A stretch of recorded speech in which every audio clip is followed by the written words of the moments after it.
What's up, y'all? It's your boy Niner Faithful. How's everybody doing? I know everybody is having a legendary day. It's back, baby. I need to calm down and everything like that. Y'all don't understand how good it feels to be having real deal Niner football happening. We got Kyle Shanahan and John Lynch's press conference to get into, training camp battles, all that to get into today. We got Jason waiting in the green room. We got a great show planned for y'all today. But before we get started with that, we of course have to remind everybody to listen to the end of the show to get a special coupon code to save 10% off of For the Faithful by the Faithful Season 2 apparel, exclusively available at NinerFaithfulRadio.com/shop. Help out Niner Faithful Radio by using our shop49ers.com affiliate link and save 10%. All you have to do is click on the link in the description of the video or podcast, and you can save 10%. Go to SeatGiant.com. Use the promo code Niner Faithful Radio to save on all your theater, concert, and sporting event tickets, as well as help out the show. Go to NinerFaithfulRadio.com/subscribe to see everywhere you can subscribe to the show, and follow us on social media at Niner Faithful Radio on Facebook, Instagram, and Tumblr, and of course at Niner Faithful R on Twitter. Ladies and gentlemen, faithful of all ages, let's get the show cracking.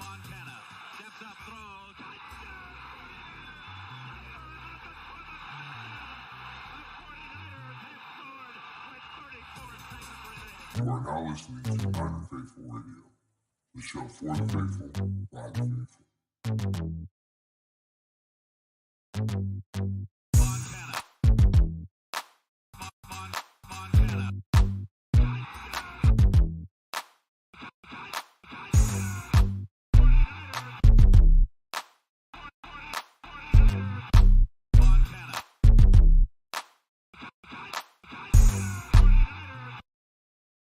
All right, we're back. I did it just about right time. Let's go ahead and welcome my partner in crime, Jason. Was cracking, bruh. Good to be back. It's been what, about a month or so since I've been on? A month and a half? Yeah, about a couple weeks. Jason was on assignment, as they say in the radio industry. No. On assignment. No, I had some health shit I had to take care of, so we're good now. Glad you're back, baby boy. But so Niner training camp. Let's real get quick, Niners signed. Okay, Robert. I don't even know. I'm gonna have Jason do the last name. Nikimdishi. There you go. Something I can't do it. I haven't seen anywhere where actually how you pronounce it, or I haven't seen actually anybody who has pronounced it. So I have no idea how that works right now. I believe John Lynch. They announced it in their press conference, but it's gonna take a little. Chance to watch. Kimdichi. Kimdishi? That's how it looks in the phonetical thing that the Niners have posted on their website. We'll get it. We'll get it done. I mean, he was originally drafted by the Cardinals in the first round, 29th overall in 2016. Through his 5-year career, with the Cardinals, the Dolphins, and the Seahawks, he has appeared in 38 games, 6 starts, registered 59 tackles, 4.5 sacks, 3 pass defenses, 2 forced fumbles, and 1 fumble recovery. Last year with the Seahawks, he played in 9 games and finished with 15 tackles and 1 pass defense. I mean, it's just a very Niner move. I mean, It's just depth. Yeah. You know, he's still is he 27, something like that? So. Hey, what's up, Robert? Good to see you, baby. Hey. Yeah, banned on Facebook Live. I was wondering where you at, Brett. We hadn't seen you in a while. But hey, man, welcome to the jail club for those of us banned on Facebook. Yeah, no, I mean, Jason, man, it's just I just assume Jason's gonna be in jail. That's just the way it is. But was it last year? I spent 9 months of the year on Facebook banned on my main account. Oh God, man, it's crazy. But Jason's definitely a repeat offender. We got to get you a shirt or something like that. Oh, I got a cup actually. Yeah, repeat offender shirt. But so I want to get this out of the way for the people who are going on Facebook and Twitter and Instagram acting like Kyle Shanahan just announced that Trey Lance was the starter. Come on. Please stop. Did we not know this a year ago? Come on. I mean, not even whatever. I'm going to say this is that whatever last year, trading up, all that, whatever. When a coach, and really, let's be real, the head of the organization, or at least the football operations part of it, and Kyle Shanahan comes out and says, we are trying to trade our starter from last year. Who the fuck did you think was going to be the starter? Did you think Nate Sudfeld was going to be the starter? Right. Did you think Brock Purdy was going to come in and be the starter? I mean, now, so fine, Jimmy's, and they said it today. Hey, look, we believe Jimmy would have been traded already if he didn't have the shoulder surgery. I think we've discussed that ad nauseum this offseason. So, and Kyle has maintained that stance throughout the offseason. Now, of course, John Lynch was, we have enough cap room to keep both and all that. But Kyle has been very open anytime he spoke about we want to trade Jimmy Garoppolo. You're not like, that's just, it's a national narrative. If you notice, nobody locally is saying this shit. Like everybody up, obviously I live in Seattle. I couldn't tell you how many times a day I get asked, what do you guys do with Jimmy? What about Trey? Is there a battle? No. It's Trey's team now. We knew this going into last season. They came out and pretty much said that there was a plan. Yep. I think the only thing that would have derailed that plan, even if Trey came out those 2 games and stunk it up, is that if Jimmy wins the Super Bowl. Just because you have to, I shouldn't say Jimmy wins the Super Bowl. We win the Super Bowl last year because you have to have a conversation.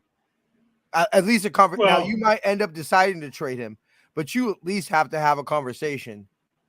We could have won the Super Bowl and he still got traded because, I think the only way we would have kept Jimmy this year is if he just, he throws, 5,000 yards, 50 touchdowns, 15 interceptions, something Super Bowl ridiculous. MVP.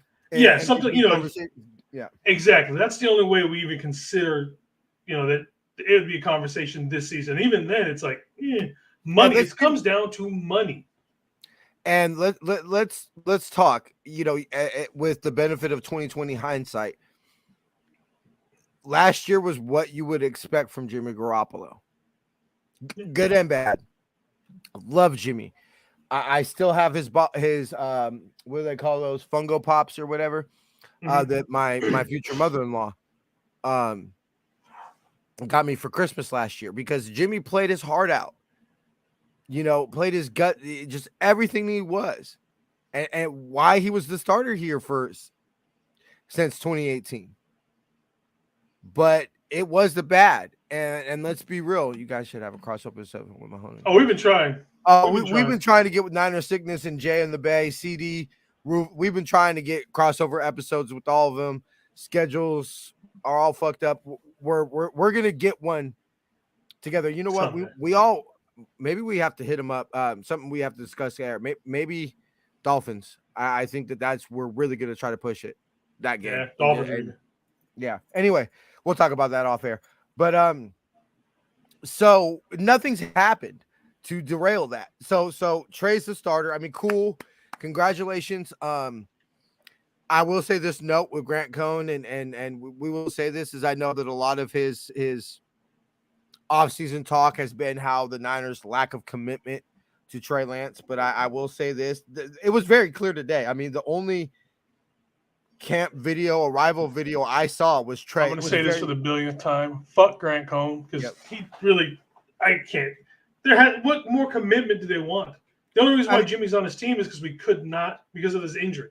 Yeah. Pre-injury, he's gone. But I will say this. How you doing, brother? Is the only thing. What's up, Rich? How you doing, bro? The only thing I saw, the thing I saw, arrival of camp and everything was very, they focused on Trey, very, hey, year 2 was, here's our starting quarterback arriving to training camp type of thing. And by the way, also, the glare kind of sucks, but they added Trey is the background of, because they talked about how he wasn't on tickets or anything like that. And they made him the training camp ticket player. Yeah, So there you go. I mean, he's not the biggest star. Usually, you put your biggest stars on that kind of stuff. I mean, this is an awkward position. We're in a unique position where we have superstar players, like best players in the NFL. We're going to get into a conversation about that here in a little bit, but it's not our quarterback. How many teams can you say, hey, you got a stacked roster? And I mean, you're probably getting to Jimmy Ward, Eric Armstead, Azeez Al-Shaair before you get to Trey Lance. I would think there's quite a few players. I wouldn't put him last, but I'm definitely, there's some players that he's gonna get a hold of. What did I say before? It's like right now we have the Ferrari, we have the car to go. We just need someone to keep it straight on the straightaway. That's all we need. We don't need the superstar driver with the beat up hoopty right now. Right now we got the supercar. We just need someone to drive it right now, and that's all he has to do. Ultimately, I think what's going to end up happening with this football team and what you're going to see is you're going to see a very 2019-ish type of season where defense has to carry us throughout the beginning of the year. And which actually brings us to our top battles. And we mean like one-on-one type of battles. We'll go wrap and forth. I'm really interested to see how this offense gels with the new coaching staff, new quarterback, all new coaching staff. I mean, all new coaching staff, new quarterback. And I think that this is just, I feel really squirmish.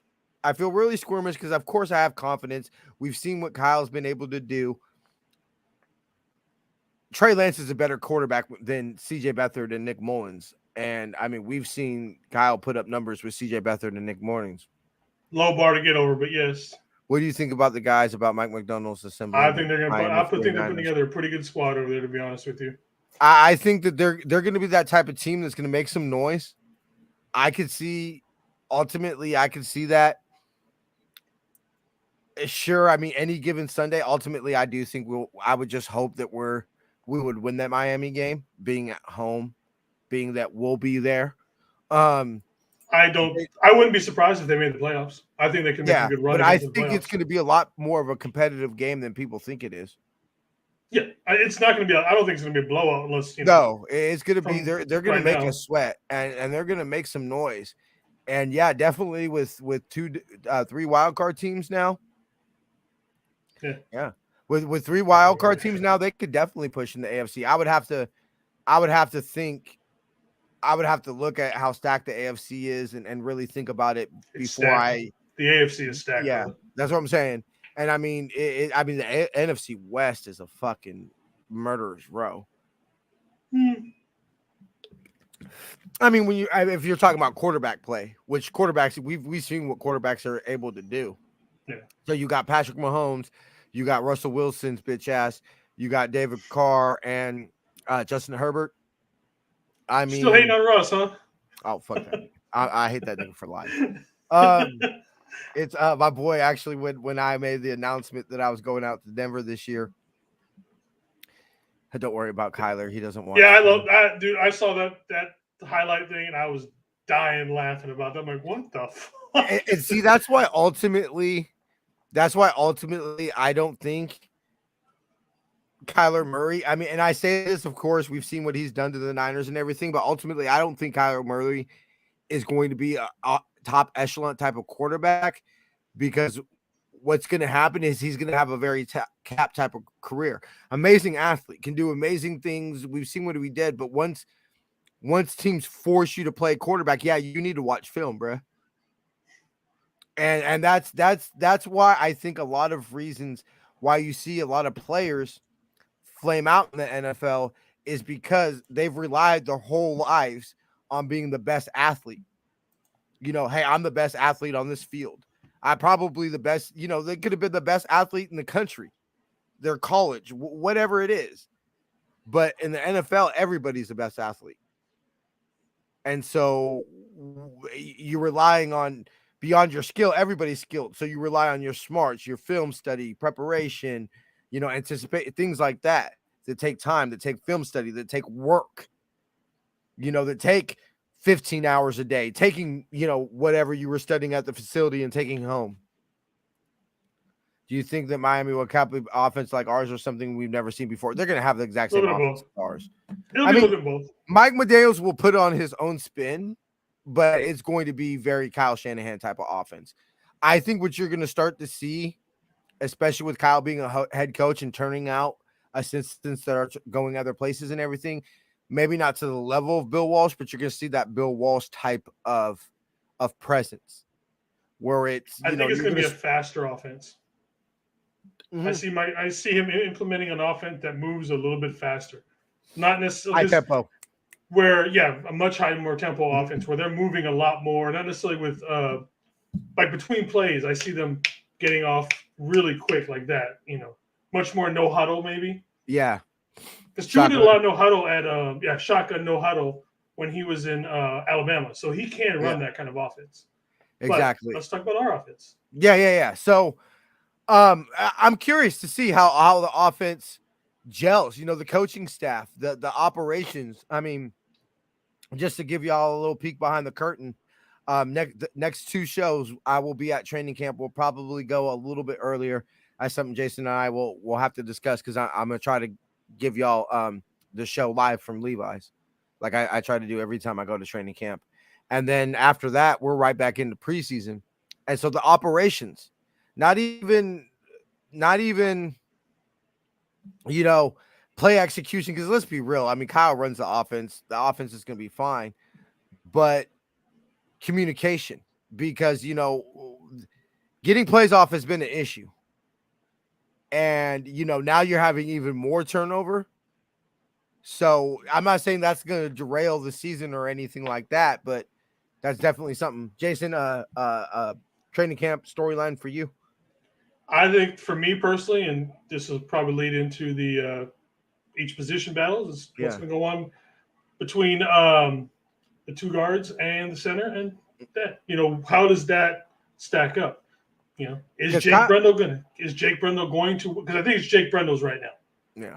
But so what's going to go on between there? Maybe Brunskill moves over. Who knows right now? But that's my biggest thing: is how well does this new offensive line gel together?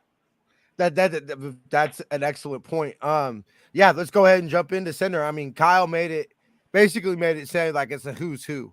Now, let's not bullshit ourselves. Kyle, they know who they expect to be the starters. If they don't, then they what the fuck did they do during the offseason?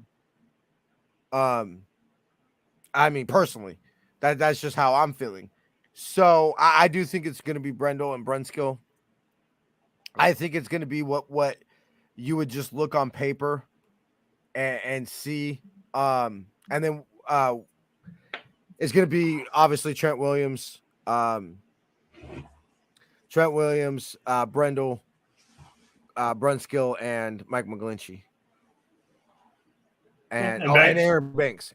Sorry. I was like, wait a minute, we missed them. Yeah, I was blinking on left guard for a second. Aaron Banks.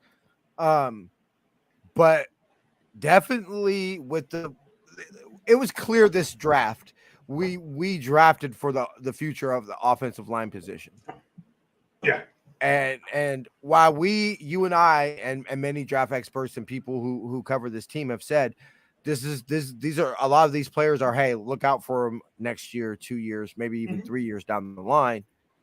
But definitely you have to leave the possibility that somebody like Jason Poe or Buford, somebody like that comes in and shocks, kind of like Jalen Moore did. Donovan West. Somebody like Jalen Moore did last year. Yeah. Where nobody was talking about Jalen Moore going into camp. Nobody was, but there were conversations, there were whispers of people saying, is Jalen Moore gonna possibly push for a starting job? Now obviously it ended up not happening, but there was whispers about it last year. So I'm not going to rule it out this year. Obviously the team said that he wanted to, the team wants him at tackle, but I mean, if he's one of the best guards, you're doing a disservice to the football team. Yeah. So ultimately, we're going to kind of mix this up and do 53-man projections, but we're going to do it position by position. Last year we kept. Hold on, do they have it broke? Offensive. Oh yeah, okay. They kept 4 tackles: Trent Williams, Mike McGinty, Jalen Moore, Tom Compton. I see it staying pat with Buford replacing Tom Compton. Jason. Yeah, I mean, pretty much. That's the way I see it. I don't see why it wouldn't be any other way. Buford, Poe, maybe. I don't. Sigel. Poe gets on the team, it's because he just completely outplays Brendel in training camp. I don't think he necessarily makes it as that, but no. But plus, I don't think he's big enough to play tackle. He's not tall enough. No, but I mean, you got. I'm sorry, I was thinking about West. My bad. I'm thinking he would have to outplay like maybe Colton McKivitz and push for a guard position. Yeah, definitely. That's how I'm seeing where you're saying, hey, he's a guard, but he's really our backup center. Yeah. You know, someone who can switch over between the two. He's our backup. He's the first in, but ideally we want him. He's the third guard, but second center type of situation. Yeah. I definitely see that. See, I don't even see him as a center. I think that's more going to be where we lean into like Donovan West. Donovan West. That's what I was talking about. Center. Donovan West. Oh. Yeah, that's what I was talking about. They're going to have him listed at guard.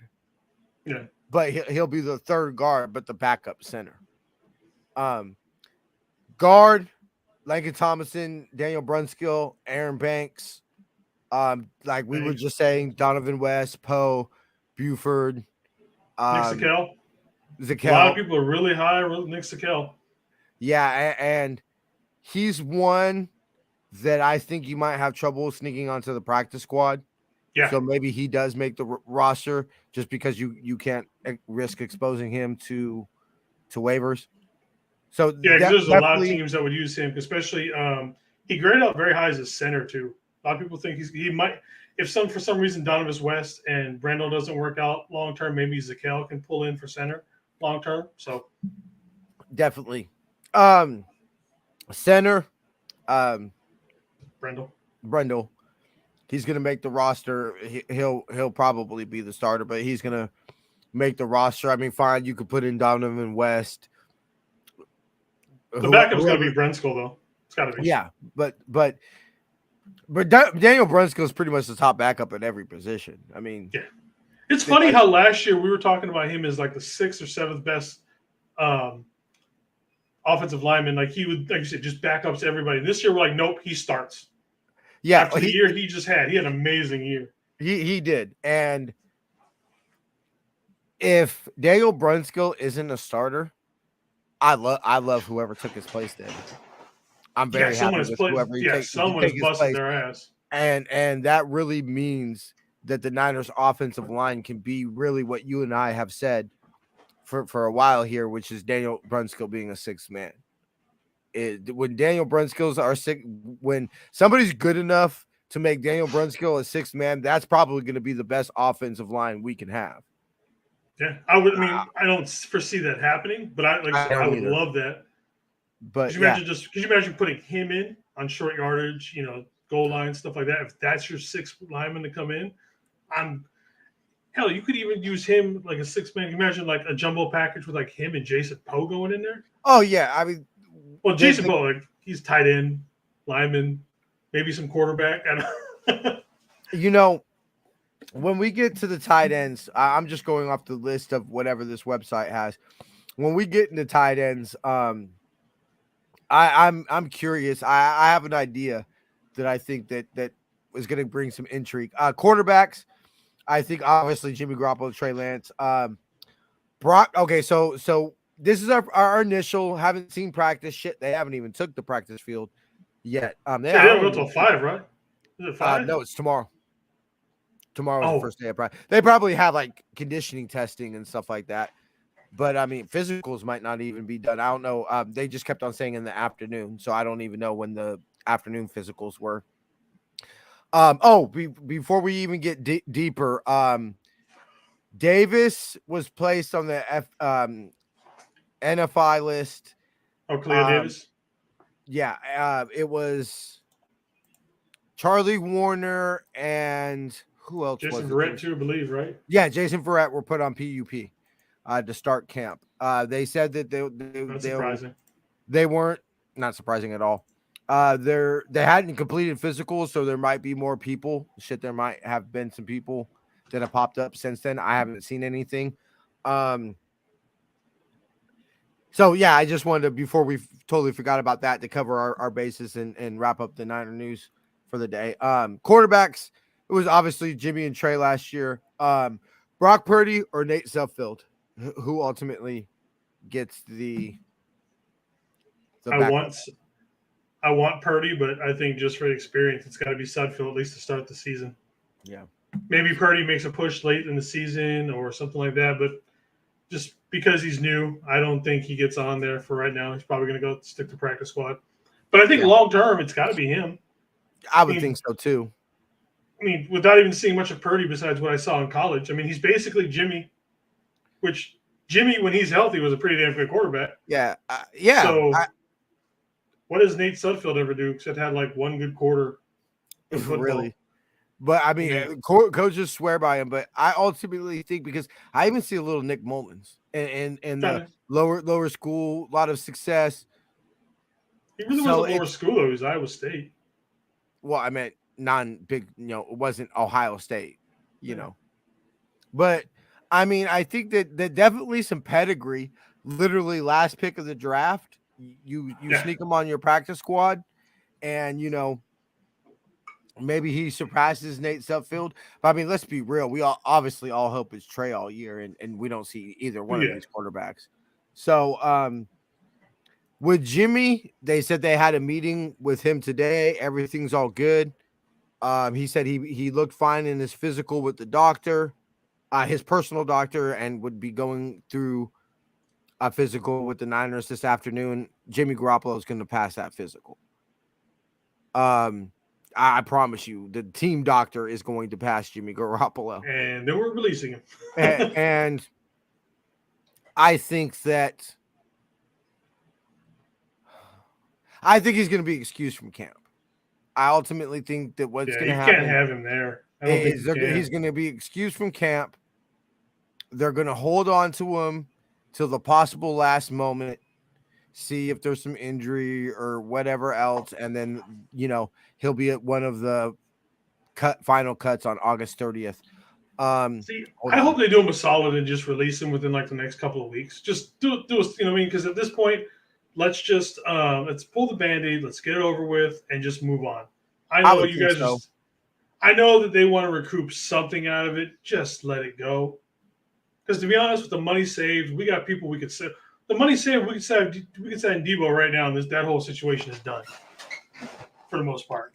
I mean, according to everybody, my thing about it, what Dave Lombardi's brought up, and I thought was a real good point, is mid-season trade. Well, yeah, there's always that.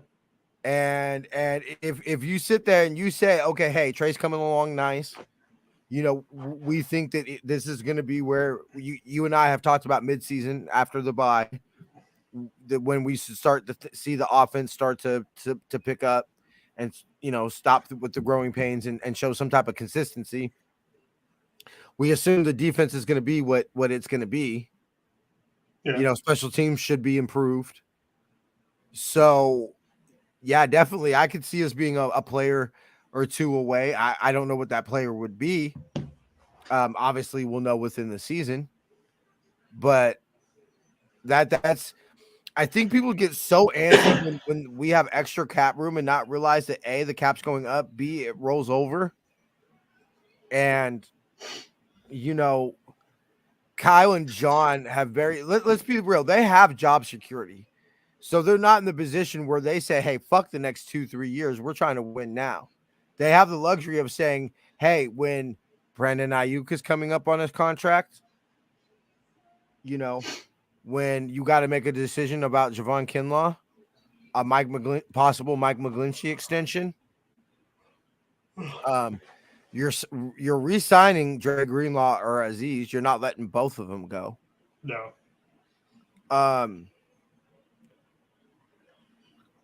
When those are you talking about? Are you leading towards them keeping Jimmy till the midseason? No. Keeping Jimmy to no. I ultimately think what's going to happen. He's going to be one of the final roster cuts that happen on August 30th. I hope they do it sooner, like maybe end of the week. I wish they would have.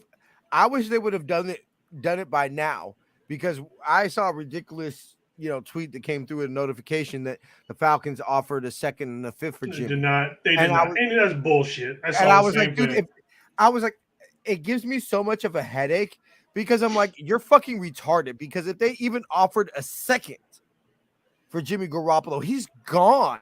If they offered a third, he'd have been gone at this point. Yeah. So they're holding on for better than a second and a fifth. If they're doing that, John Lynch and Kyle Shanahan are idiots.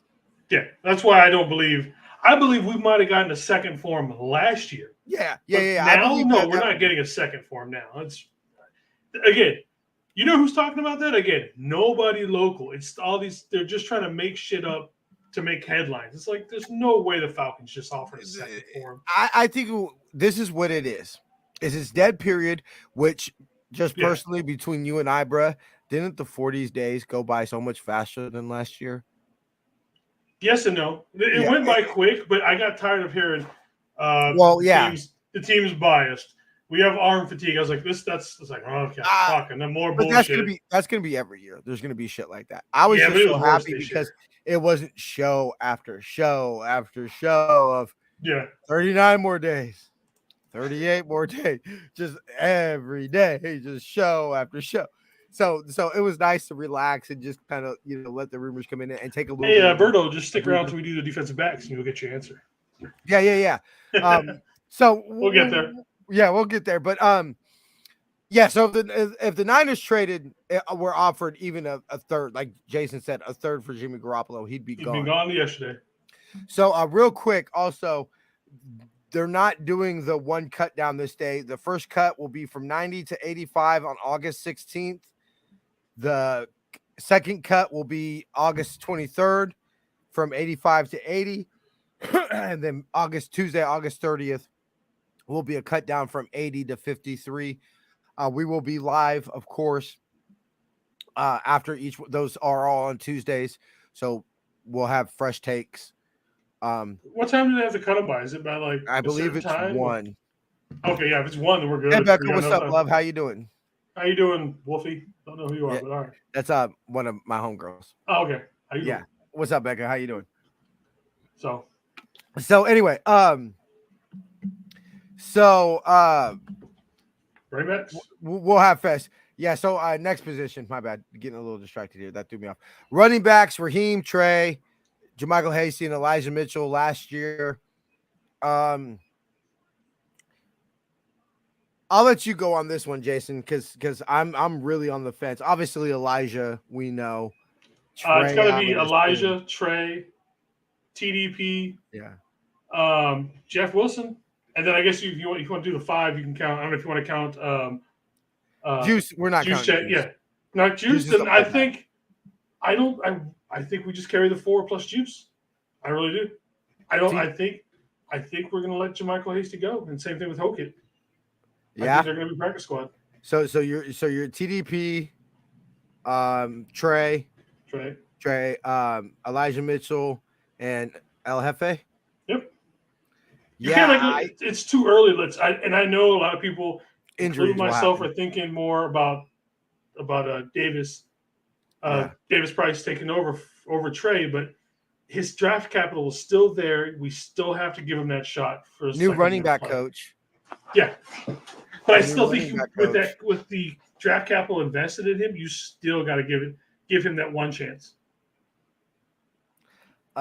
She said, I doing all right. How you guys today? I'm always legendary, love. You know that. I'll stay quiet so I don't distract. No, you go ahead. Please speak up because if you got questions. I have questions. I love to. Wilson Jr. Let me see. How many teams are still in need of a quarterback? Yeah, exactly. Jeff Wilson Jr. Well, depends on what kind of quarterback they're looking for. Because I mean, if you want to do that Veronica, how you doing? Hey, Miss Veronica. I hope to see you at training camp day sometime this year. She said, "Hey, Niner faithful." Hey, Miss Veronica. Hope to see you at camp this year. But yeah, I mean, I just when she said my favorite 49er guy. Thanks, love. So she I think that with injuries happening and everything like that, but I'm with you. I don't see them giving up on a 3rd round pick after a year. Nope. And especially Kyle seemed to give some praise to Trey. He said, "Hey, look, he did everything he could." So I mean, that sounds like some pretty decent praise from Kyle Shanahan. I mean, I've seen his workout videos. The man was busting his ass. Like, if nothing else, he's trying. If you fail, you fail, but he's definitely putting in the work. So give him a shot. Look, see what happens. Elijah, the speedster. Don't sleep on Mason. No, I'm not, but I just don't think he's gonna I practice squad. But I like Mason. Traditional out of every year, it's an undrafted free agent or a running back from nowhere that the Niners pick up. Yeah, I mean, that would it surprise me with Kyle's history? Yeah, it's going to be Mason. So you of course have that, and at the end of the day, so you have Elijah and Mason, and then I don't think we can have enough running backs that towards the end of the game, you don't want to. I think that we'll get to Debo when we get to the receivers, but I don't think we can have enough physical running backs, especially since it seems like we are going to a little bit more of a power game. Yeah, and this is a football team who's going to run the football, and I think that my hope is that doesn't include Trey at the end of games. Please and no. I think that for the sake of Debo and Trey having these physical backs. Yes, Roberto. Yeah, I'm saying Hasty's. Man, I just think too many fumble issues. I think that's ultimately what's going to end up being is too many fumbling issues. Of course, we don't know. This is before camp and everything, before preseason, all that. But yeah, I just think that, not saying that I don't like JaMycal Hasty, but Seahawks are going to pick up whatever running back we release. I could definitely see JaMycal Hasty, especially because they just had what's his name retired today from all his injuries. Chris Carson. Chris Carson retired today. Yeah. He just beat up. So any type of TDP, Trey Sermon, Jeff Wilson Jr. we release, they're going to pick up. We're not releasing TDP. Yeah, no, we're not going to release TDP. Obviously. I mean, if you look at the release, it would either be Wilson or Hasty. Yeah, honestly. That's what I'm thinking. I could easily see Seattle picking up one of them, especially if they got a chance to get Wilson. I think Wilson fits their system better than Hasty does. I could see Jeff Wilson Jr. being a great fit for them. They would love that, especially with Tyrod Taylor and them just being question marks at quarterback. I think ultimately what they really want to do is say kind of what we want to do. I would say ideally the most in a close game, where you do got to throw a little bit, in a close game. I see the most that Kyle wants Trey to throw is 20 to 25 times. Oh, if we're only throwing 20 to 25 times a game, I think our record is going to be pretty damn good because that means we're running the ball. We're controlling everything on the offensive line. So I'd be completely happy with that if that's what we're and ultimately, I think that the only, besides, Trey not being what we think he's going to be, type of situation, or the I word that we won't say, knock on wood, is if we're not and Trey is having to pass, then I think that creates a negative cascading effect that keeps the defense on the field. And that's ultimately the only way I see the Niners not being able to stay and not have what we had last year and have to dig ourselves out of a hole is if the defense is just simply too gassed. Because the offense can't stay on the field. Which has happened quite a few times during the season. It happened in the NFC Championship game. It happened in the Super Bowl. Yeah. So, I mean, we've seen it happen. The two biggest games of this regime. Yep. Two of the biggest games in franchise history in the last 10 years. Okay, maybe not 10, 9 years. Whatever, since 2013. Whatever. Yeah. Okay, so running backs, Fullback, Juice. I mean, Yeah. not even worth saying more than that. You can't cut the best fullback in the game. No, you I mean, can't. it's just. I mean, granted, there's only like 4 of them in the league now, but still. I mean, you can't cut the best offensive weapon. And I do believe Juice, for the Juice haters out there, I do believe what Juice said, which is, well, maybe more teams don't use fullbacks because they don't have a fullback like me. Yeah, I did like I that. believe, I was like, yeah, I was like, Kyle Juszczyk hits the open market. I'm not going to say every team would bid for him, but they're going to be a lot. I think every team, because you figure out a way to get Juszczyk into your offense. If you don't have Juice in your offense, you bid for him and you fit him in somehow. But not every team's going to go into a bidding war. No, but I'm just saying. Every team's going to call an agent. Yeah, every team's going to call it. Exactly. Juice is hard to replace. I love Juice. I mean, Juice is. I've loved Juice. Juice was the dude for me when he took put Mika Fitzpatrick on his ass week 1. I was just like that. I like Juice as a person.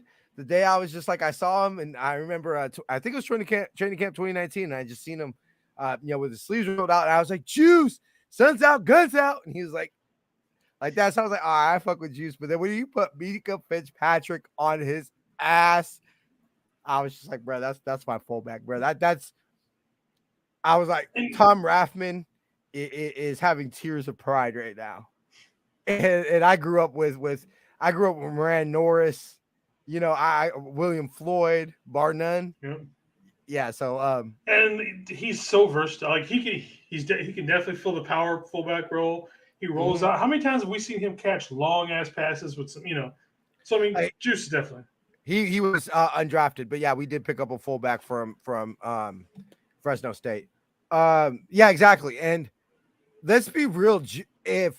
How many times did we see Juice wide open and Jimmy missed him? Juice would have wide open. Where though? Where? How deep? And it was pretty deep.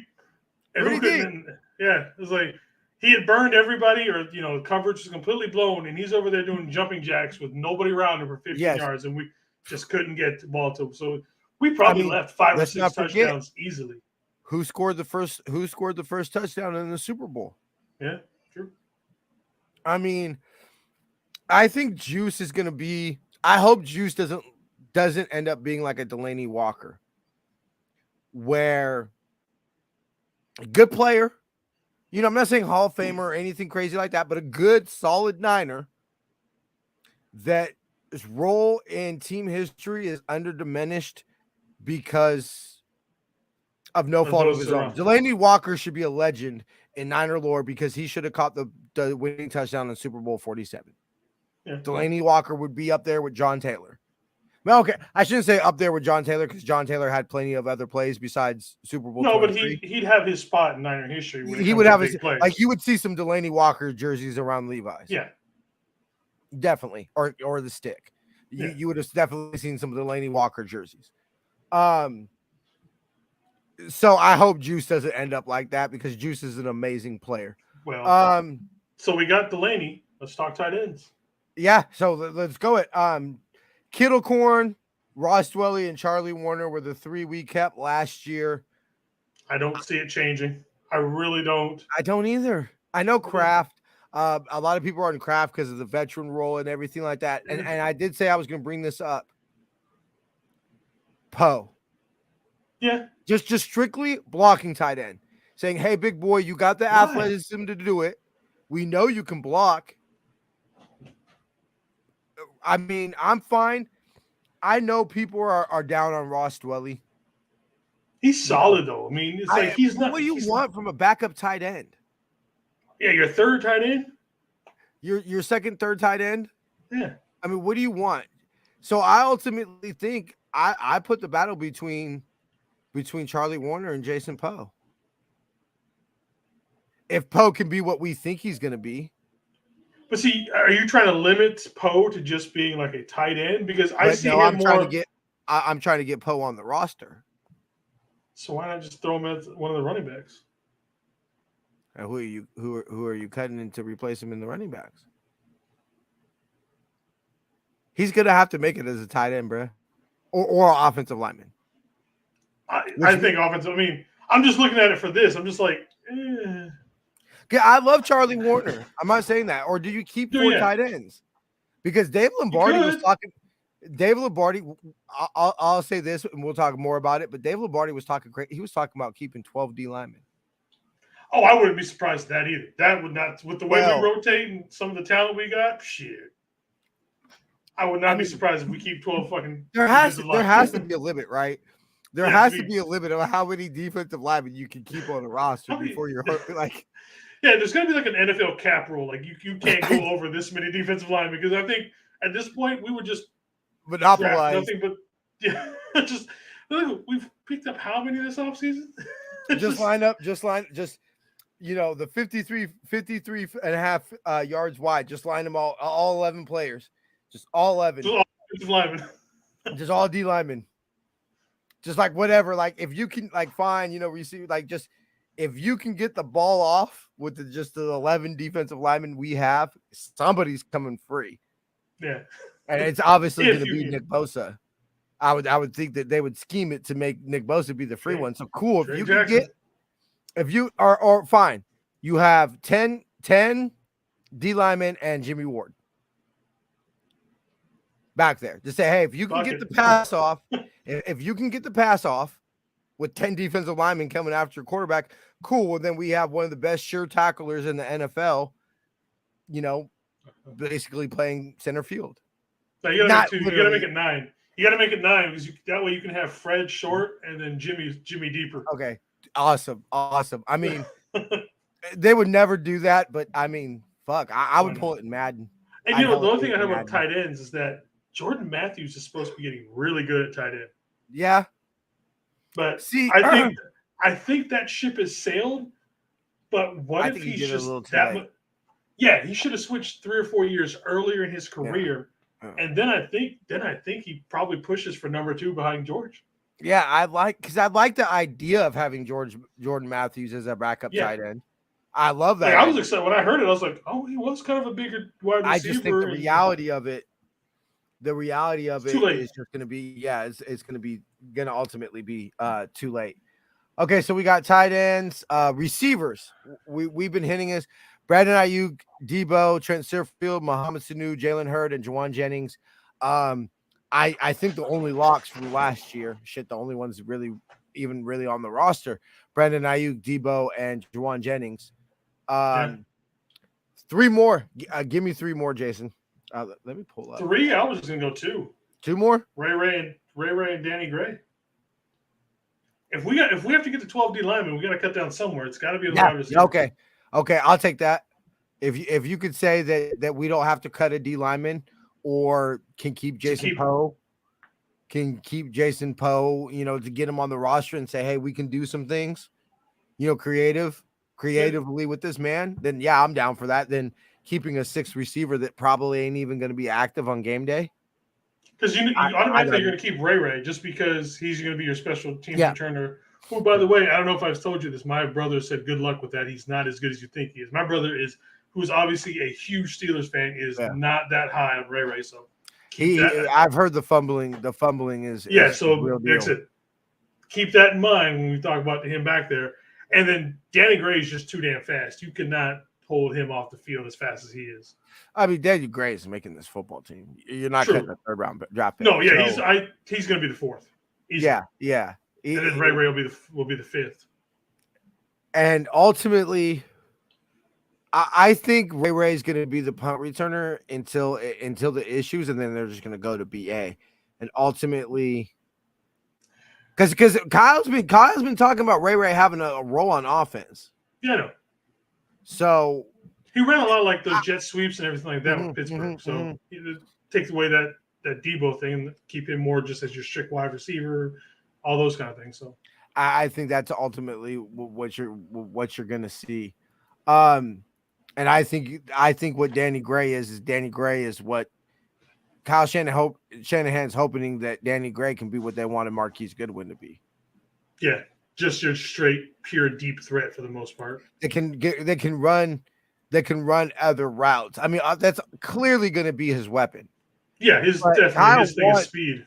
Kyle wants to because you can defend straight speed. Yeah. You know, if you have no threat, it's just go routes. You can defend that. Now, what you rely on is, you know, not proper technique. You know what I'm saying? Because a defense can scheme any offense. What happens is players make mistakes, get put in position. That's what Kyle Shanahan does. That's what he's great at, is putting players in positions where they have to think on their feet and in positions are uncomfortable. He runs no different plays than anybody else, really.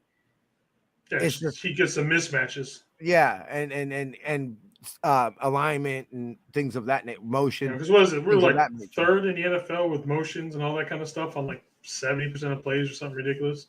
Okay, so defense, Debo. So Debo's going to sign his contract soon. I'm really hoping they come out to practice tomorrow and it's like, there you go. Yeah, I think he said nothing's intimate and he doesn't want to get people excited.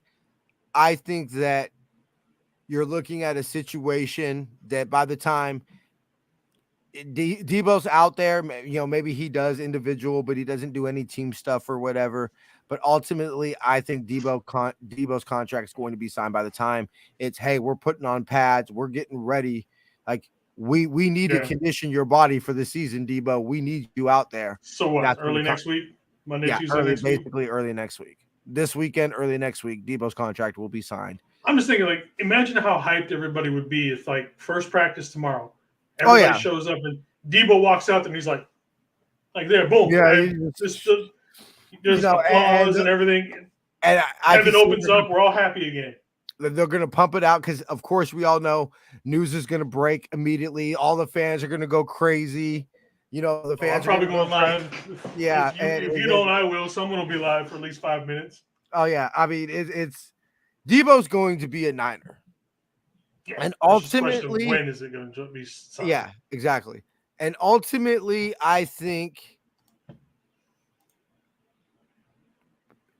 is the relationship perfect? No.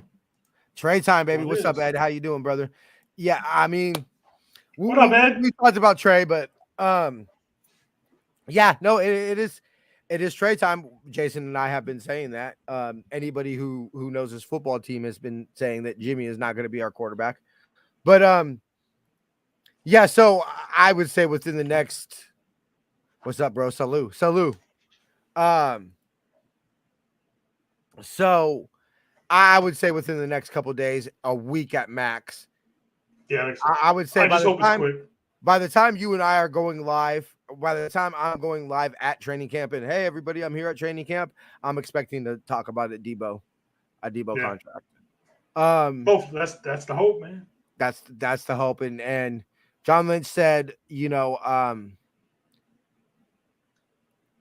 John Lynch said deadline spur action. And so I think that's really the deadline of, hey, you know, we're starting to put on pads and this is real deal football. And also why it's important to have Debo is because of the tone setter he is.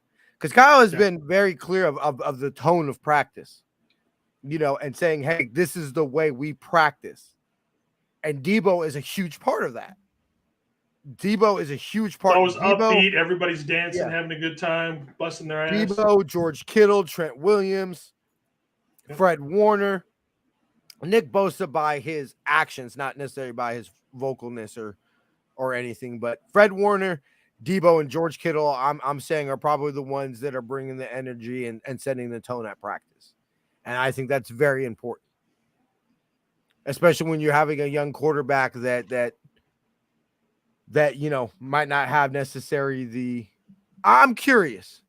I'm really curious what happens the first time Trey has to get on somebody's ass or just something. Hey, shut up. We're gonna run. You know what happens? You know, because I think everybody thinks that it's all lovey-dovey and peaceful. Not his egos, man. Everybody has an ego, bro. You would not surprise the shit that's said in the NFL, in a high school football huddle. Let alone, I can't even imagine the NFL fucking, you know. I remember, you know, NFL huddle, you know.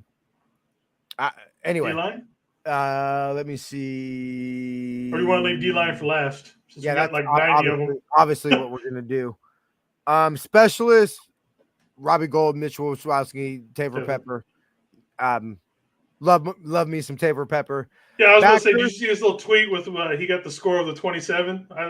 No, I didn't see that.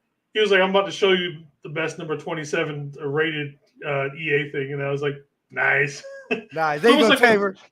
Yeah. Kind of like the same way with Juke was, or Juice was when he got. I think it was what 82. I think is what his EA rating is. Whatever. But at the end of the day, I will say this: anybody who ever underestimates, and it's definitely should. If there's three fan bases that should never underestimate the snap of a field goal. It's the Niners and the Giants. And, if you need to ask yourself about that, then you might be a little too young for the show. If you or God, I'm old. If you gotta ask yourself why we're talking about like 10 years older, what are you talking about? Kids? No, I was like, I'm like 10 years older than you. I know. No, I'm talking about not you. I'm saying the audience.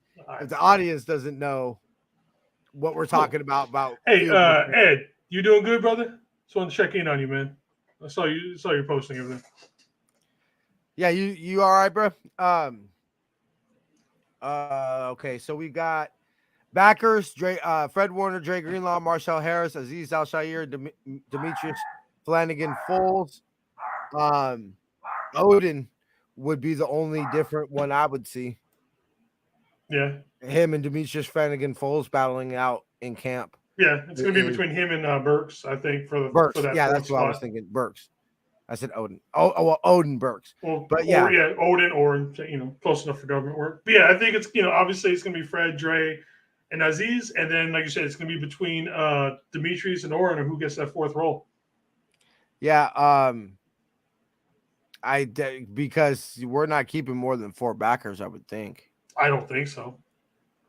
Especially if we're talking about keeping 12 D linemen and 3 fullbacks. That's right, Jose. What's up, Jose? Yeah, I don't. The only way is good to see you. Good to see you. I hope I see you up this year. Brother Love, by the way. We kept 5 last. I don't know. Will can one of them pull back to like safety if need be? That'd be the only way I could see us keep more than the 4.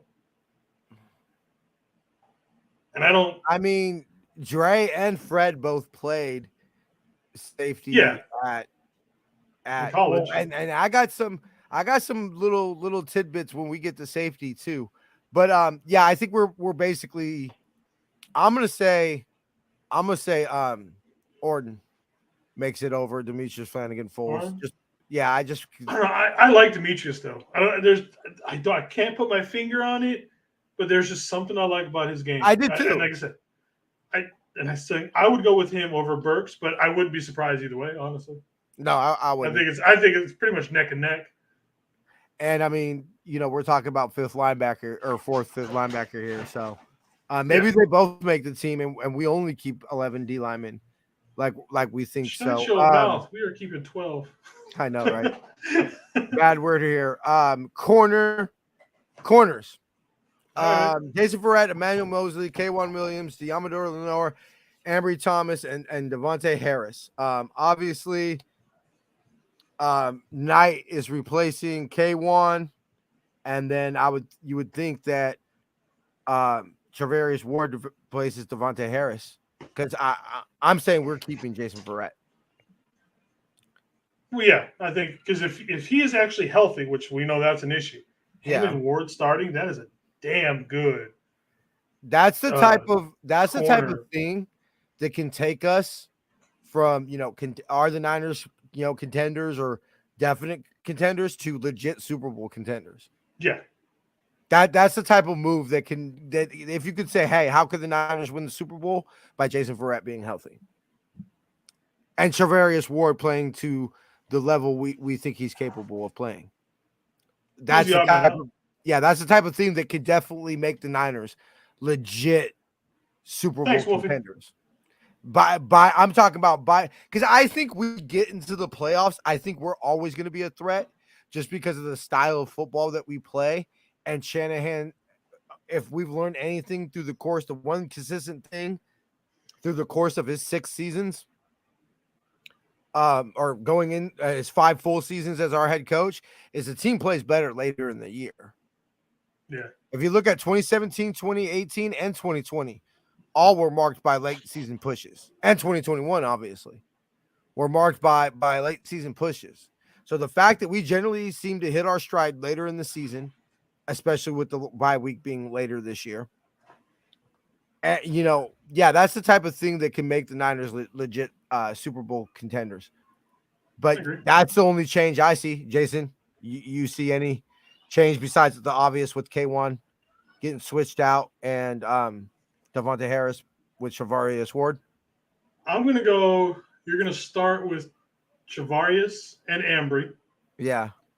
You're going to have backups Ambry, Womack, Verrett, and Castro Fields. I think Diamador is the odd man out. You think Diamador is the odd man out? I think he's the odd man out. They didn't trust him a lot down the stretch last year. No, it was very clear that it was early in the year. It was Diamador over Ambry, but it was very, very clear at the end of the year it was Ambry over. Or Diamador couldn't even get in over Josh Norman. Yeah, that's saying something. I didn't think about that. That is saying something. If they're like, hey, we'll stick with Josh Norman out there versus a healthy Diamador. Which you could say, hey, Josh Norman, the one thing he did, he was great at that peanut punch. Yeah, but he had to give up, 19 penalties. How many PI did you get, for that one?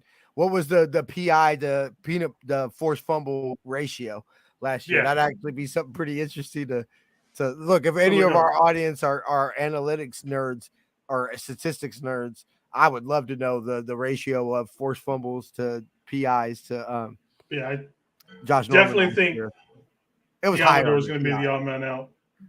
Yeah, not surprising. I love his mentality. I love the man's mentality. I even think that if Fournette can't go for whatever reason, he's just not quite ready. I think we go with Knight.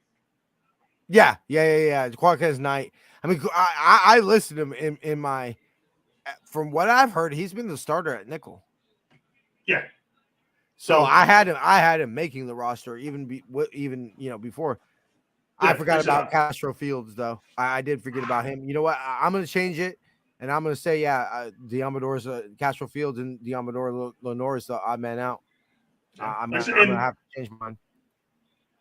Definitely. Okay. I think that's going to be one of those places where it's going to be rough. Safeties, obviously last year we had Jimmy Ward, Jaquaski Tart, Talanoa Hufanga, and Tavon Wilson. Obviously Jimmy Ward and Talanoa Hufanga are going to be on the team. The one I want to get your opinion on, Jason, and I know a lot of people are down on him, is Travarius Moore. I think he makes the team. I think he makes the team too. I think that the Super Bowl and his injury made people kind of forget about him. When he's and I know we say this about a lot of people, when he's healthy, the brother can play. I mean, he's fast. So I mean, and he has the experience that I think that we kind of need to back up both spots. I know he doesn't necessarily play both spots. Yeah. But I think we need someone who knows the defense, knows where to be, knows where to put other people in their spots. So I think we need someone like him as the backup and on the team. Oh, I forgot. Yeah, I forgot today was your birthday. Happy birthday, love. Thank you for the support. Really. Well, merry birthday. Thank you. Really appreciate the support, Becca. Happy birthday. Oh, yeah. Happy birthday, Becca. Happy birthday, my grandpa, who I actually really have to give a special happy birthday to because that is the man that made me a Niner fan. And happy birthday to my future mother-in-law, Kathy. But and happy future birthday to my future wife, the love of my life, most beautiful woman in the world. Happy birthday on Thursday, baby. We obviously won't be on air, so. So who do you have the fourth? I was actually just looking at the safeties right now. I like O'Neal. Yeah, I would take O'Neal over Odom. Yeah, I like O'Neal. I think that that's gonna definitely be somebody that slides in. So sweet, damn. Thanks, Miss Veronica. Yeah. Jimmy, Tavares, Talanoa, and then O'Neal. I think that's our 4 going into the season. I think if we would we could do a solid to George. George Odom would find a spot on another team. I do with the too. experience that he says. So he's another one. Do him a solid. Go ahead and let him go. Cut that loss and move on. I don't know I don't know what the money situation is. Not looking at it. Yeah, but there's obviously some factors that play into it. But yeah, but I mean, I wouldn't mind that. No, I this is like before we've even gotten a training camp report. Definitely. Okay, so now on to the last one, and then we'll get into our question that me and Jason were really debating earlier that we wanted to say for the show. D lineman 12. Okay, so what we got last year was 11. Nick Bosa, Eric Armstead, Javon Kinlaw, Samson Ebukam, D Ford, DJ Jones, Kentavious Street, Zach Kerr, Arden Key, Kevin Givens, and Mo Hurst. So I'm just gonna go over to the obviouses. Nick Bosa, Eric Armstead, Javon Kinlaw, Samson Ebukam, who I know a lot of people are down on. Mo Hurst, Kevin Givens, Drake Jackson. Let me go ahead and go. I believe Kalia Davis, because he's on the NFI list, won't count against the 90 man. Obviously, you got Kerry Hyder Jr. That's what, 8 or 9? I've got my 12 already. So okay, I'll let you go, and then I'll go off. All right. So what I've got Bosa, Armstead, Kinlaw, Ebukam, Jackson, Kerry Hyder, Kevin Givens, Omenihu, Ridgeway, Kimiko Terry, Maurice Hurst, and Jordan Willis. I can't. Let me see. That leaves out Kalia Davis, Alex Barrett, Kevin Atkins, and who the fuck knows what the hell's going on with D Ford. Obviously, if somehow D Ford plays, which at this D Ford's point retired. D Ford. Well, I mean, until it's been so long. I want to see something official.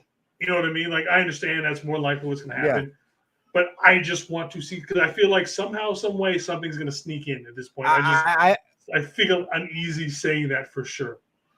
John Lynch at the press conference said that he's pretty sure within the next couple of days you'll see a transaction there. So basically, it's right. Within the next couple of days. Because I didn't watch the press conference today. So that's my 12. I think we keep 12, and I don't really. Yeah, I mean, when you said Alex Barrett practice squad. Yeah, him and Atkins, Kalia Davis probably stays on practice squad. Who knows how? I'm not sure how. Once we have to activate him, unless we straight just IR him. Yeah, and just give him a red shirt season. Who starts opposite of Bosa? I mean, you're gonna have. It's gonna be Eric Armstead, but I'm passing pass rush situations. Armstead's staying inside again. Off the end of the year, just off the top of my head, I would give it to Ebukam, just because we've seen what he has and whatever.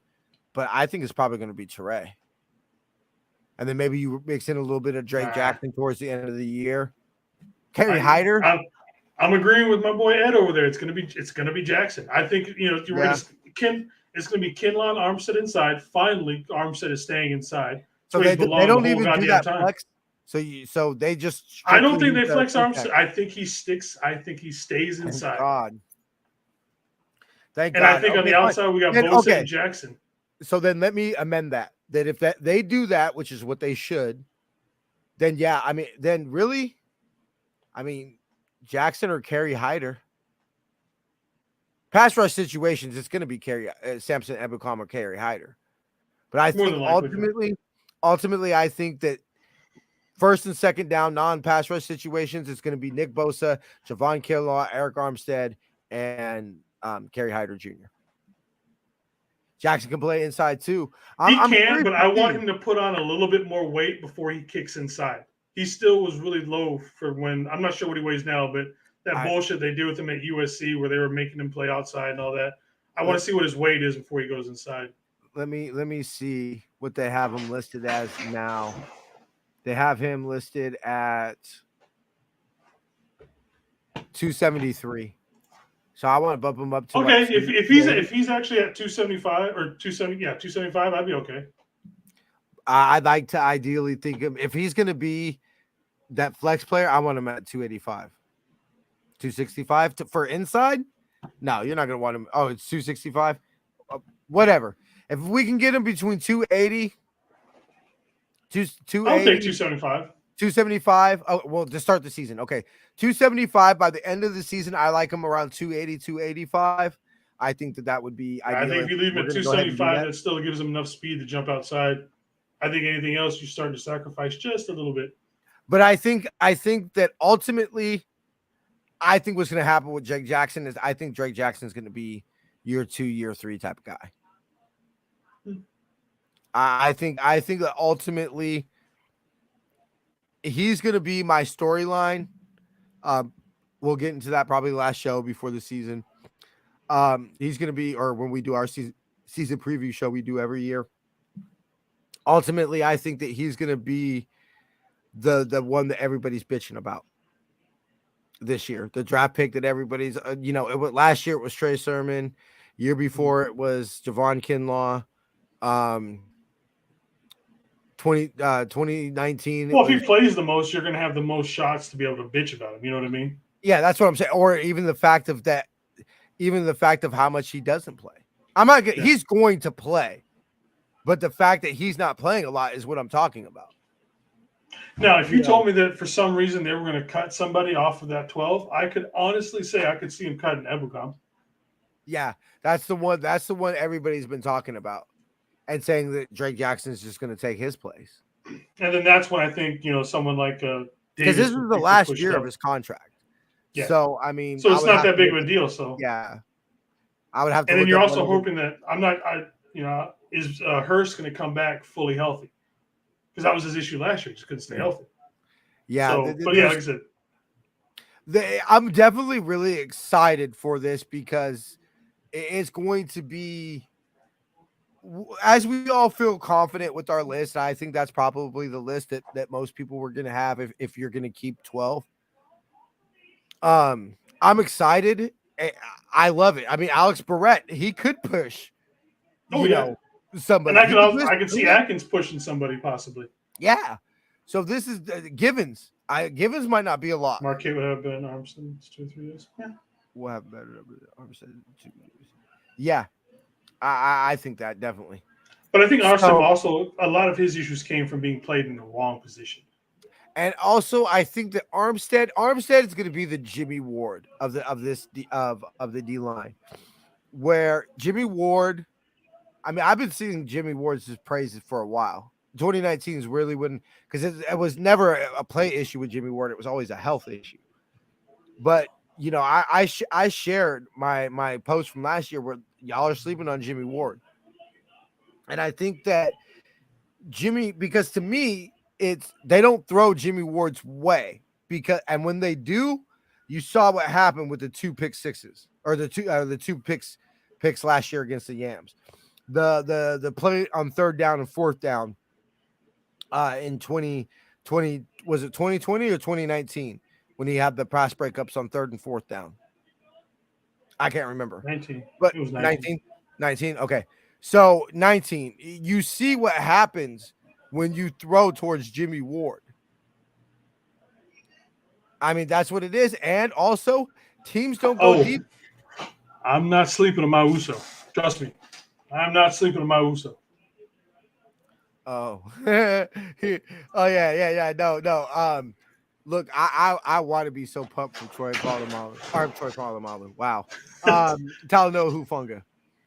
I really do, because I think I could see Talanoa Hufanga becoming a fan favorite where it's not like he's going to be a superstar or anything like that, but his energy, the level of play, and I think what's going to be best for him is his anticipation. Yeah. His instincts. and he's just man. And let's be real, he already won a place in my heart last year. I mean, let's not forget, bro.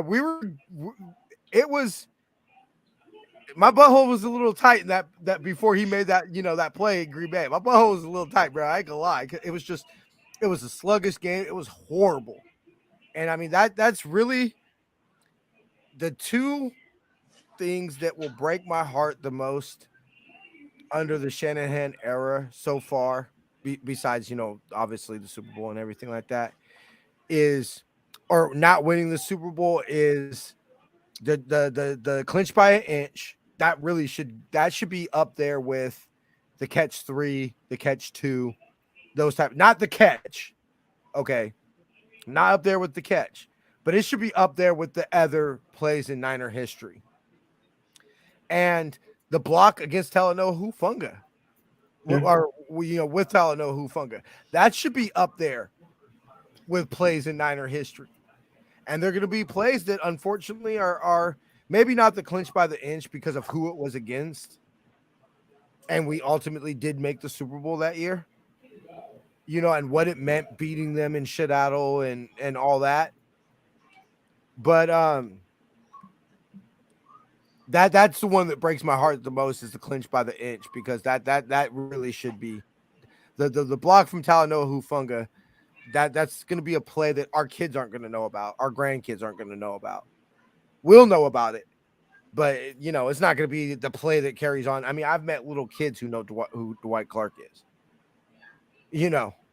There's people who. So, what was the overall part we were going to get to at the end?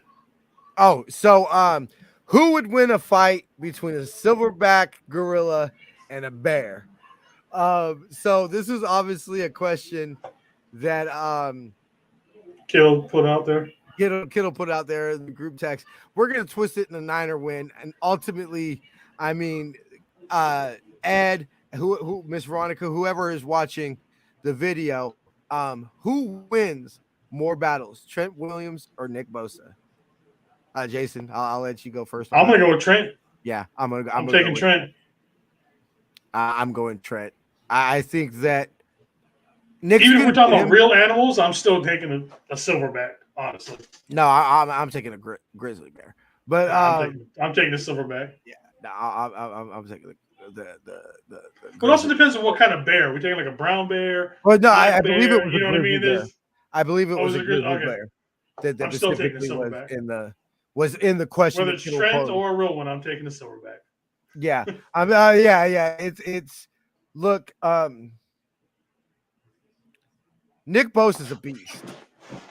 I'm not, it'll be a fight no matter what. Like, yeah, Nick's going to get his, but I think with not only the skill that Trent Williams has, the pure athleticism skill he has, but the savviness, the vet savviness that he has is what ultimately I think is the deciding factor in this battle royale. If they could have them two go for like the entire camp, they just went on each other one-on-one, and you're like, hey, for $19.99 a day, you could watch this battle. I'd pay every day. I'd pay $19.99. $20. Just don't move the camera. Just put it on those two. I would pay to watch that. I'd pay every penny of that $20 fucking bucks to watch that shit. Oh hell yeah! Fuck yeah! It just to be able to see that is worth the $5 you pay to get into training camp.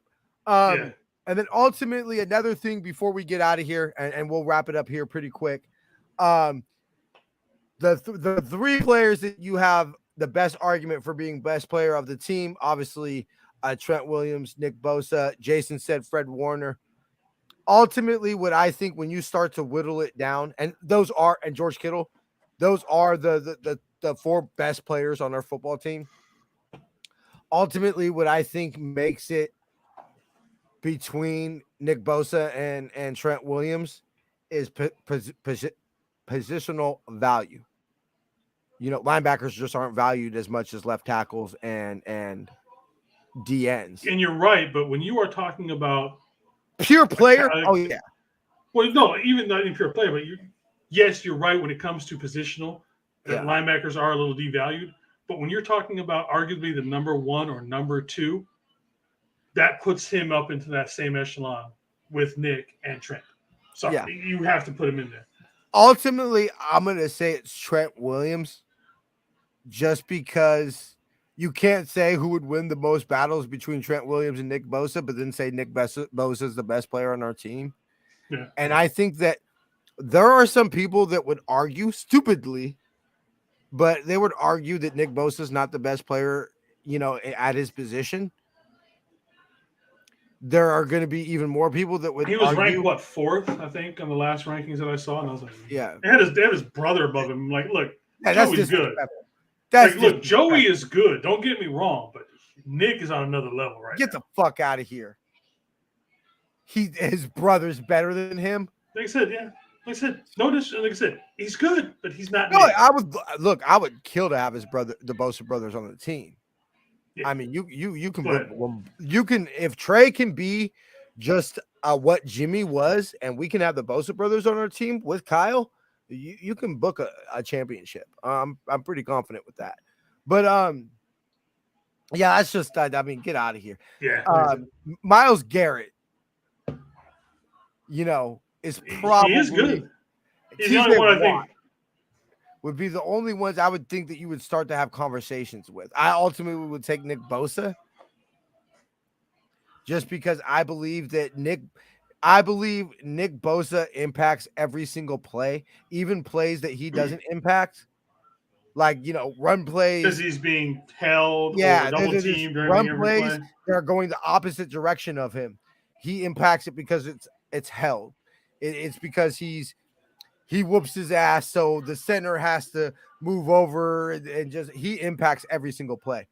Ultimately, I don't think there's any real unbiased person, NFL fan, player, coach, executive that doesn't think that Trent Williams is the best left tackle in football. What's his name from the Packers? Bakalava, I think was his name. Oh, Bakhtiari. No. Bakhtiari, yeah. Yeah, no. I think if I'll say this, non-quarterback, right? Not non-quarterback. If every non-quarterback was to hit the open market right now, I think Trent Williams is probably one of the first players signed. I think he would have to be one of the minimum top 5. Yeah, like fine. You might argue some receiver, like I said, non-quarterback, but I think Trent Williams would be one of the. I mean, we saw last year. Now we in 20 when he was a free agent. Now ultimately, it came down to the Niners and Chiefs, but you don't think there were other teams bidding for his services? They just tapped out earlier than the Chiefs did. Yeah. That's all that was. Every single fucking team in the NFL when Trent Williams hit the Oakland market made multiple calls to his agent. I promise you.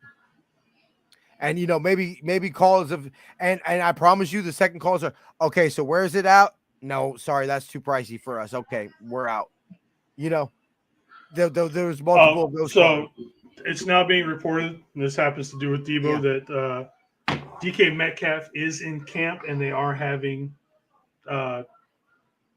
contract negotiations, and it's the same agent as with Debo. So I think who goes first, DK or Debo? I think it's gonna be DK. If he's like I said, I haven't heard what the discussions is. That's just popping up.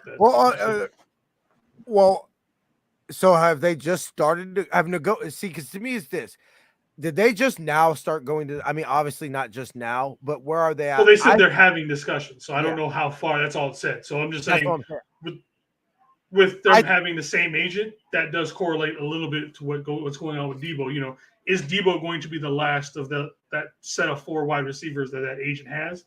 And each contract has gotten bigger and bigger and bigger. So say DK's is 90. Is that where Debo pushes to get 100? Or something, whatever the numbers are. I think ultimately DK. I think it's going to be. I changed my mind. It's going to be Debo because I think the negotiations have been going on longer, and I think the fact that if you're saying the Seahawks are just now starting it, it's probably with his agent saying, "Hey, this is where I'm at with Debo." Yeah, 'Cause and DK DK is gonna didn't make do any more than offseason Debo. stuff. Huh? Where Yeah, Debo at least showed up, DK didn't. yeah. So I think that it's gonna be they're gonna use, like you said, the last of the four. They're gonna use Debo, and it's gonna ultimately be whatever he can get more than Debo. I think that's what it's gonna be, because I don't think Debo's gonna make more than DK. It all depends on the order. Whoever goes first is gonna, or whoever goes last is gonna end up making. Because if I'm DK, I'm not signing until Debo does. Yeah, and you would think Debo would be the same way. Like, look, I want to see what you want because I want that extra 5 or 10 million. But maybe that's where the Niners say, "Fine, whatever, we'll give you that extra 5." Yeah. Hey, whatever. DK is going to go to 100, 90. Cool. We're cool with going to 100. And if he goes 90, whatever, because whose relationship do you think is better? Debo's with the Niners or DK's with the Seahawks? I think Debo's with the Niners. I think a lot of this was agent driven. And I think a lot of it was he say, she said. And I think that DK and Carroll didn't have a bad relationship, but then I've also seen things over the summer, obviously living up here. I get a little bit more insider that I hear with talking with everybody, that maybe it wasn't as pretty as everybody thought it was. No, I definitely see that. I don't try to go into heat of the moment, but I don't see DK going up to Pete Carroll's bitch ass and going, "Hey, give me the ball. I got your back," like he's doing you know what I'm saying? Plus, with the loss of Russ, probably throws in it's like you have Geno Smith and Drew Lock throwing to you. Yeah, I mean, let's be real. You should get a pay raise just for that. So, because I mean, ultimately, but yeah. All right, that's some interesting news. Hopefully, obviously, stay tuned to NFR's social media. Jason, if any Debo news comes through, Jason will have that out. Yeah, like I said, if he signs like tomorrow at 9:00, I will at least be live for a few minutes to talk about it. Yeah, so I mean, we'll definitely get that out as soon as it's shown.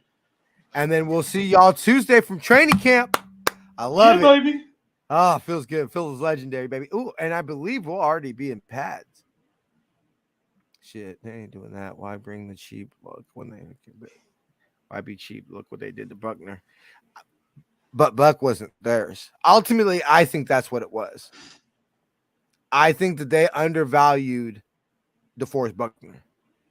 But that's a different story for a different time.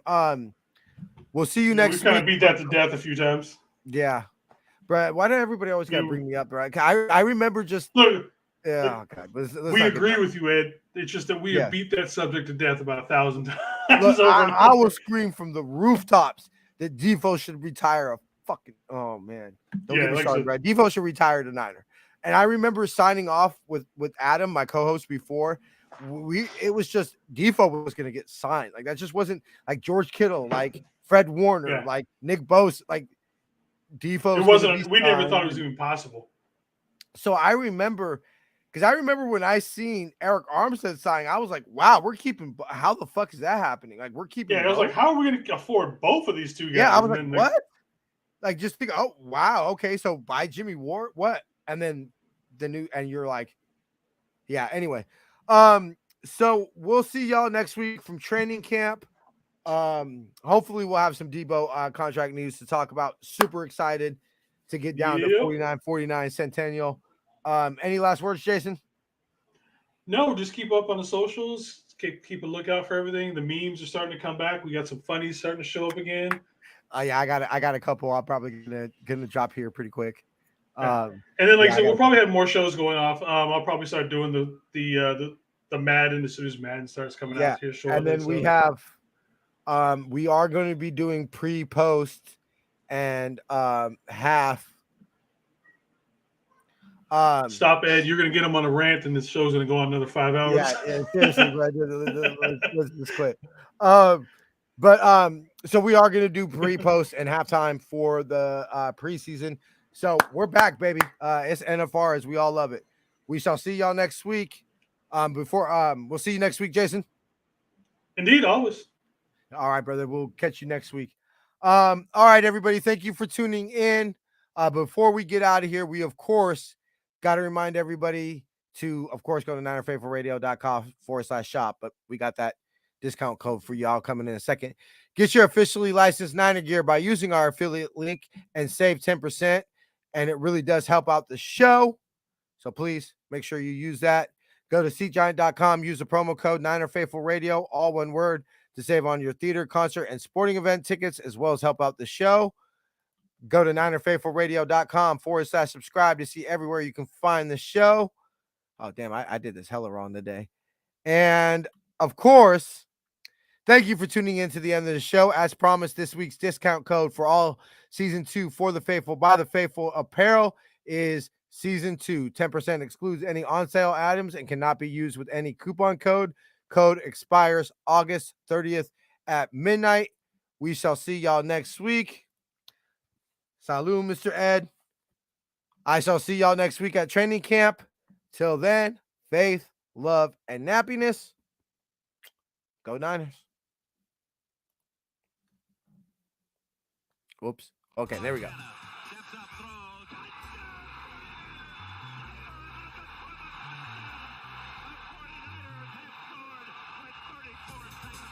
You are now listening to Niner Faithful Radio, the show for the faithful, by the faithful.